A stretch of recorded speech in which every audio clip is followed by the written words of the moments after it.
So in 2025 I finally got with the kids and started my own vlogging channel, the Spurt Hole, which frankly is just an excuse to pour loads of booze down my throat and then business expense the lot of it.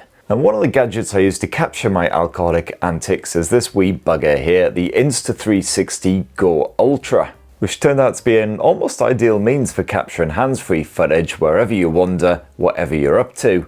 I've taken it around the world, used it to capture everything from the official Oktoberfest in Munich to a bit of Day of the Dead antics in Mexico. So here's my Insta360 Go Ultra review, and for more on the latest and greatest tech, please do subscribe, ding that all notifications bell. Cheers! So first up, the Insta360 Go Ultra isn't by any means the most compact action cam out there, but still dinky enough that you can slip it into a pocket or bag if needed. As you can see, fairly chunky when you've got it fitted into the base. Weighs 160 grams in this form, so got a wee bit of a heft to it, but if you snap the actual camera section free, this part can function completely independently of the base. Weighs just 53 grams, and is certainly a lot more manageable in this form. You can grab it in black or white. I rather like the white model, and touch wood, after several months of being stuffed into bags and generally treated with disrespect, it hasn't scuffed up or chipped or anything. So yeah, seems pretty hardy overall. My only concern is that the screen itself remains completely unprotected at all times. There's no way of sort of flipping it around so it's inside the device. It's a lovely shot of my calloused palm there for you to enjoy. And so far, after a few months, still no scratches, which I am rather surprised about, to be perfectly frank, but I reckon it's only a matter of time. Also, the camera portion of the Go Ultra is fully water resistant, can be submerged to depths of up to 33 feet, but the base section isn't. That's on the IPX4 rated, so it's fine getting splashed. I'm not worried about using it in the rain, but if this thing gets submerged, it might well bugger up. Which means that if you do go swimming, you absolutely have to leave the base somewhere safe and just take the camera, which is a bit of a shame. Now, when shooting with the Insta360 Go Ultra, you can simply wield it like a miniature camera, like so. All the main information is right there on the HUD. So for instance, you can see what resolution and frame rate you shoot it in and quickly change it if you want to. You can also see what shooting mode you're in. I'm currently in mega mode. More on all that in a bit. And you can also digitally zoom by tapping this wee icon down here. If you poke the battery icons, it does actually expand to tell you exactly how much battery life you have remaining, which is incredibly helpful. And you can also see how much shooting time left you've got on your current SD card as well, also very helpful. And then the menu takes a little bit of getting used to. It's not the most intuitive, but you can drag down the settings like so, which allows you to quickly fiddle with the likes of the screen brightness. You can also mess around with the indicator light here on the actual camera section. You can turn on modes like auto, pure video and quick capture. Get a bit of pre-recording on the go every time you hit that record button as well, so you don't miss a moment. And pretty much everything else you can think of is stuck away in the settings menu. It's pretty comprehensive. You can format that SD card if you need to. And also customize the quick button, which is just here beneath the power button. I've just left this on the default switching mode because I find that pretty helpful. You can also quickly switch modes simply by swiping the screen like so. If you swipe up from the bottom, you can alter the resolution and the frame rate. If you swipe from the far left side of the screen, you open up your gallery, so you can then flick through all of the stuff that you shot recently. Of course, yes, you've also got a tile mode to do it a bit more quickly. And a feature I found particularly helpful, the quick backup here in the bottom right corner. Give that a tap and anything you just recorded you can immediately share with your phone. I've used that a lot because I am a paranoid sod, and frankly I have been using this thing quite a lot while semi-soused, so the last thing I want to do is shoot a whole bunch of footage and then lose the bloody thing. And lastly, if you flick from the far right side of the screen, you open up the manual controls, so you can fiddle around with the likes of the shutter speed, the ISO levels if you want to. But personally, I just left the Insta360 Go Ultra on full auto mode the entire time I was using it, because I'm using this thing as an easy point and shoot device. I'm not going to mess around for ages trying to get the ideal settings. I wanted to see just how dependable it really was. So yeah, you can just wield it like a miniature camera like so, but if you want to get a bit of vlogging on the go, well, that screen helpfully flips out a full 180 degrees like so.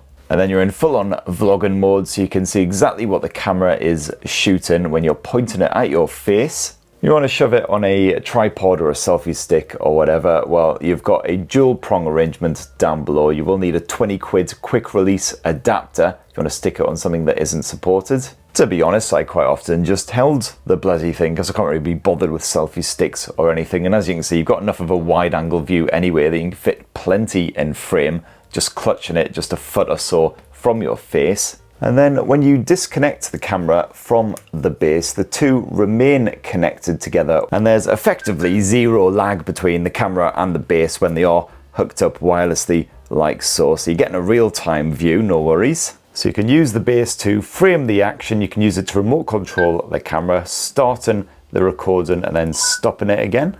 I found this is particularly handy for a bit of peace of mind if you're just wearing the Go Ultra camera on your chest, your hat, whatever, just to make sure it's capturing exactly what you want it to, which it generally is thanks to that ultra wide angle finish. Now the screen itself is 2.5 inches, so it's a good size for an action cam. As you can see, fills a good chunk of that back end, and it's bright enough to comfortably use outdoors as well. It's only on sort of semi-brightness right now. If you boost it all the way up, I found that even in Mexico, where it was sunny all of the friggin' time, and God how I loved it, still bright enough to see what you're doing without too much squinting involved. Where the Go Ultra really excels is its flexibility, so you can use it attached to the base, not attached to the base. You can attach the camera to a tripod or a selfie stick, whether it's in the base or not. And bundled in the box, you also get this handy attachment which just slaps on like so and allows you to clip the Insta360 to, for instance, the brim of a hat, or absolutely anything else you can think to stick it on. But an even better option, and one I've been using a lot these past few months, is this incredibly sexy necklace option. And this can just be tucked away underneath your clothes, so it's a bit more surreptitious. And then the Insta360 Go Ultra just snaps on like so and allows you to shoot from nipple cam.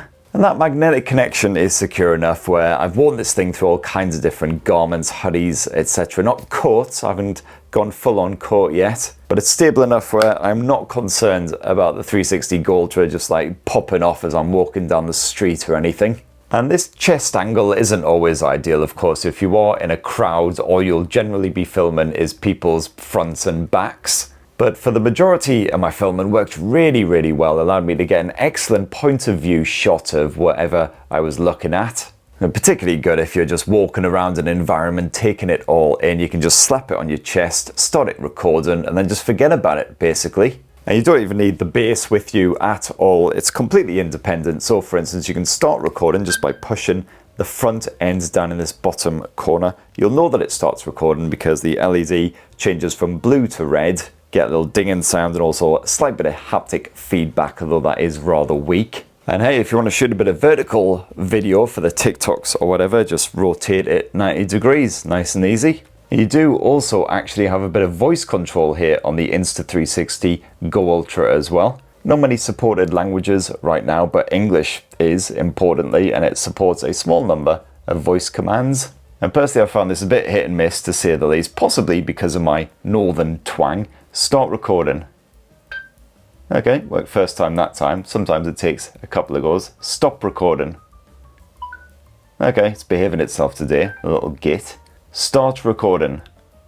Yeah, okay, fine. So it's behaving itself today when it's on camera, the cheeky wee bugger, but I find it can be a bit more hit and miss out in the actual field, possibly, as I said, due to the fact that I don't speak like normal people. But could certainly be a helpful feature if you're cycling or something where you can't just be fiddling around with a camera as you're bombing down a mountain or something like that. Now the Insta360 Go Ultra doesn't have any built-in storage. What you've got instead is a microSD memory card slot just hidden away on that edge. And sadly, however, Insta360 does not bundle a microSD memory card in the box with the Go Ultra, so that is a bit of extra expense you'll have to factor in. Boo, hiss, etc. But cards up to 2 terabytes are supported. I've got a 256 gig card stuffed into that dinky action cam, and I found that this delivers around 10 hours of recording action at the standard vlogging settings, 4K resolution at 30 frames per second. So it's generally more than enough for any trip that I go on, even if I occasionally just kind of set it recording and just forget about it. As I say, it's quick and easy to back up any clips that you shoot to your smartphone while you're on the go. And if you do happen to fill up that microSD memory card, well, if you've got another one on you, you can just take that one out, slip another one in, and you're good to go again.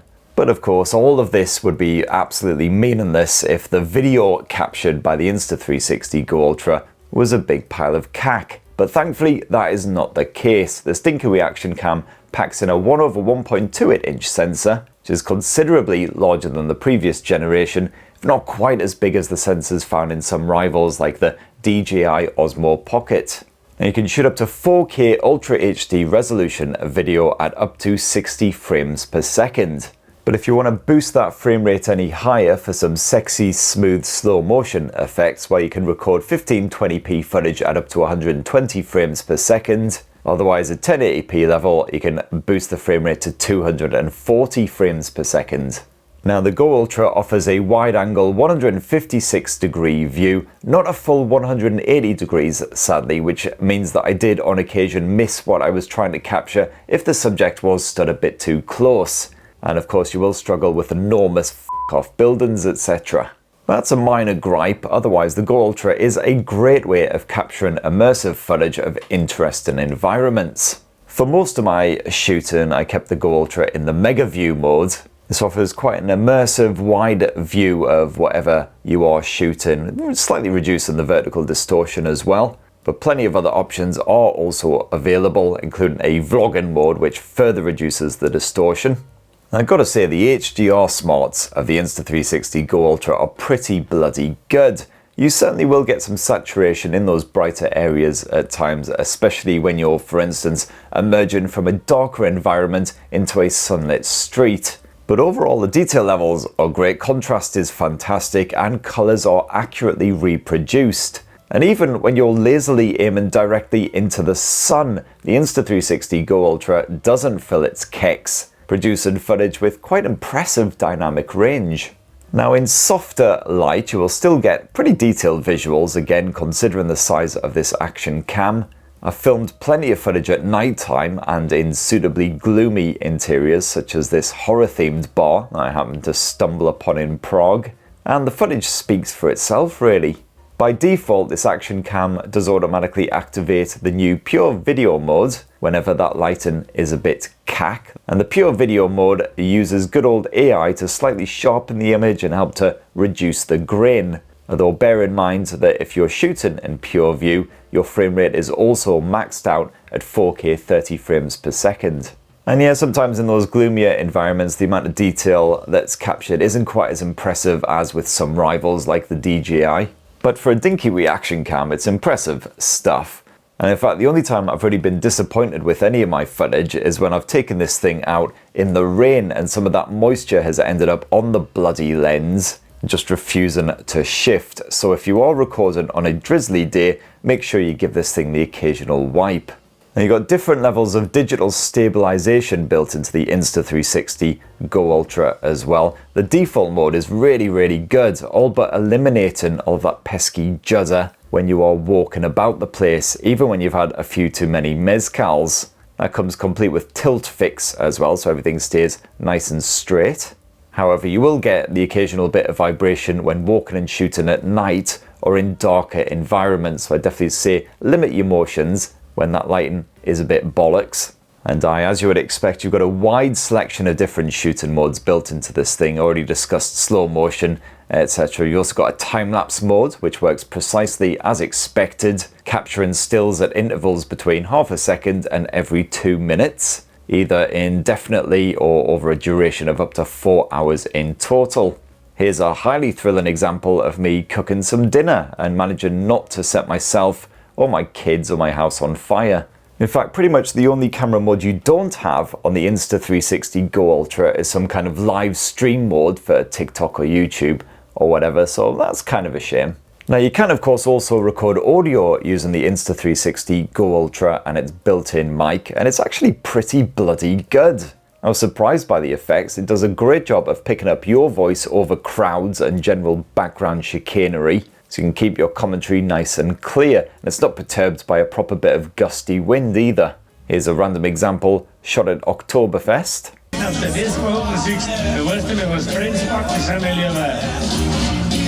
No idea what the hell is going on there. If anyone actually speaks German, give us a clue down in the comments. So it absolutely does the job in a pinch. It's certainly a lot better than expected, but for the best possible audio experience, you will want to hook up to some wireless mics like this Holyland that I've got clipped to my collar. I've also used it with some Rhodes mics. Works a charm. What you got to do is get the USB wireless receiver, just slap it into the USB port on the side of the Go Ultra there. And it's super easy. Turn the camera on, the receiver and the mic just pair up instantly, and then you're good to go. As for the battery life, well, the camera by itself can be used to shoot approximately 1 full hour of 4K footage, depending on which settings you use, of course, thanks to the 500 mAh built-in battery. However, if you slap the camera into that base, it will charge using the base's secondary battery for a total of almost 3 full hours of 4K recording.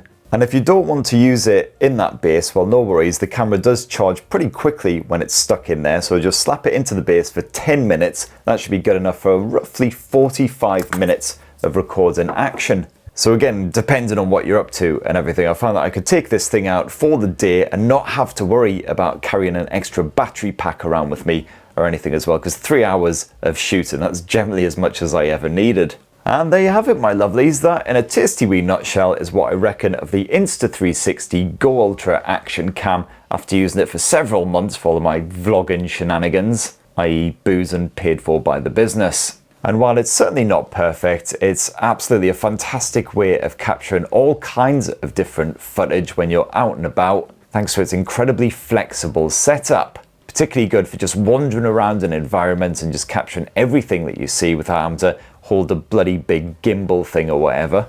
Now, if you want to see more of what the Insta360 Go Ultra is capable of, as I say, definitely go check out the Spurt Hole channel, my secondary channel. There's links to it right here on TechSpurt. See, I took this thing to Mexico, to Guanajuato for Day of the Dead, took it out to Oktoberfest and shot some lovely boozy footage in those magnificent beer halls. And let me tell you, that was a test for the stabilization after several steins. And please do poke subscribe and ding that notifications bell for more on the latest and greatest tech, and have yourselves a ruddy, wonderful rest of the week. Cheers, everybody. Love you.